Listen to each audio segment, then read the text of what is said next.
Então agora a gente entra na aula 2 de fato, a gente vai começar a falar sobre esses espaços vetoriais euclidianos, do que eles se alimentam, onde vivem e o que fazem na calada da noite. O que são esses espaços vetoriais euclidianos? Primeiro, eu estou pensando que eu estou em um produto cartesiano de R por ele mesmo, né? Quer dizer, ou eu estou nos próprios números reais, que aí não é de muito interesse para a gente, nesse caso aqui, né? Ou eu estou em R2, né? Então exemplos bons. R2, também conhecido como o plano, e R3, né? Também conhecido como espaço, mas na verdade eu poderia estar aqui em qualquer Rn, né? Em Rn, também conhecido como espaço n-dimensional. Depois a gente vai falar o porquê disso. Espaço n-dimensional. E aí vocês já sabem, tá? A teoria dos conjuntos. O que são esses caras, né? No geral, R2, por exemplo,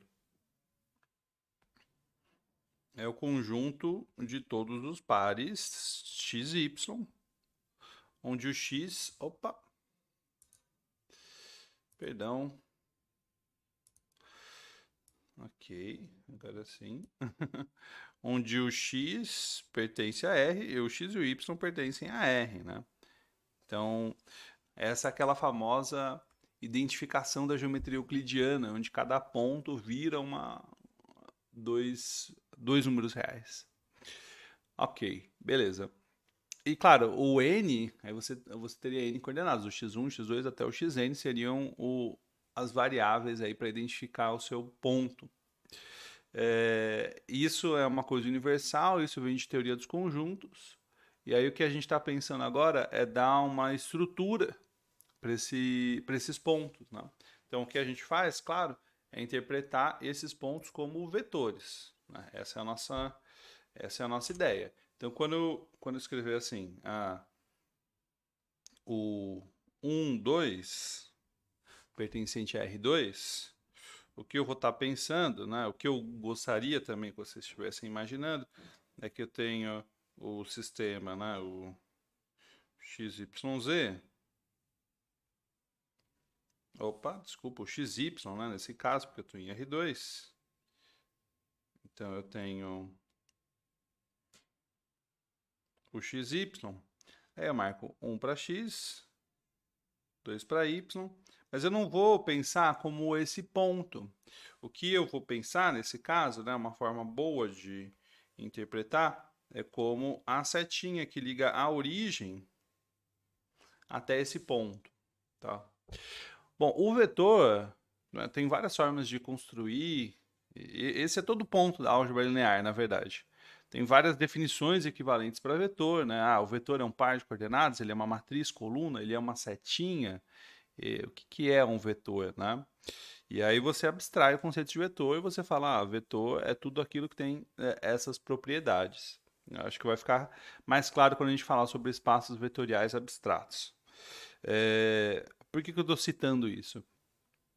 Porque não importa muito que eu estou fazendo essa representação como uma setinha. O que importa é se eu vou somar esse vetor 1, 2 com, por exemplo, o vetor 2, 3. Aí eu tenho, né? Claro, quem é o vetor 2, 3? 2, 3. O vetor 2, 3 é um vetor um pouquinho diferente, que mora aqui, né? Ele tem um ângulo levemente diferente.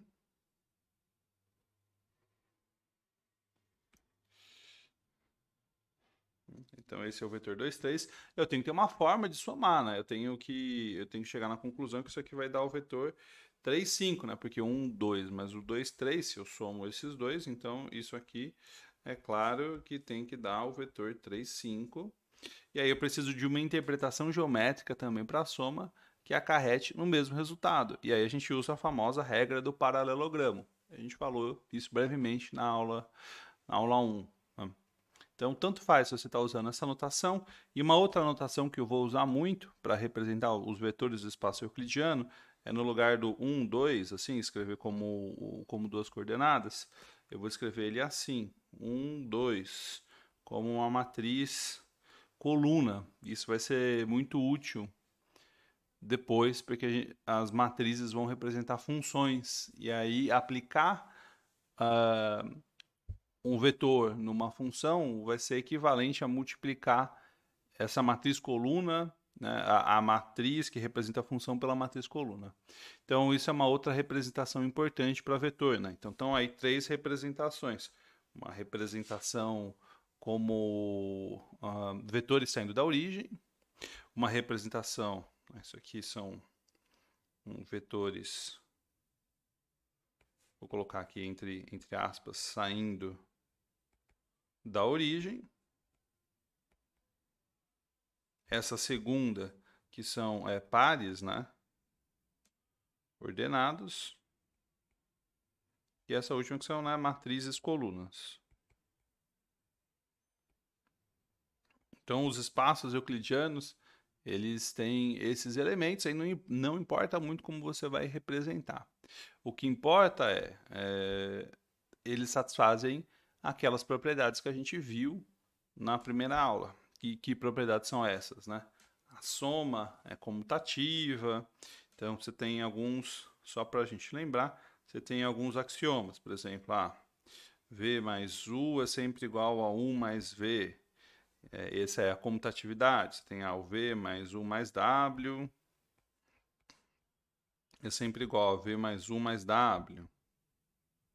Você tem um cara que é o vetor nulo, que o V mais o vetor nulo dá sempre o V, e para cada V você tem um cara que é o vetor oposto, que você faz o V somado com o vetor oposto e dá o vetor nulo. Você tem esses axiomas e você também tem aquela lista de propriedades que envolve multiplicação por número real, né? Que a gente mencionou que são os escalares.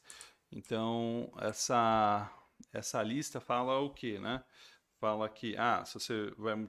Primeiro, existe uma forma de multiplicar números por vetores, e essa forma respeita, em forma da distributiva, a soma, né? E dos dois lados, não importa, também você pode ter uma soma de números reais. Então eu vou representar os números reais por letras gregas e os vetores por letras latinas, né, do final do alfabeto.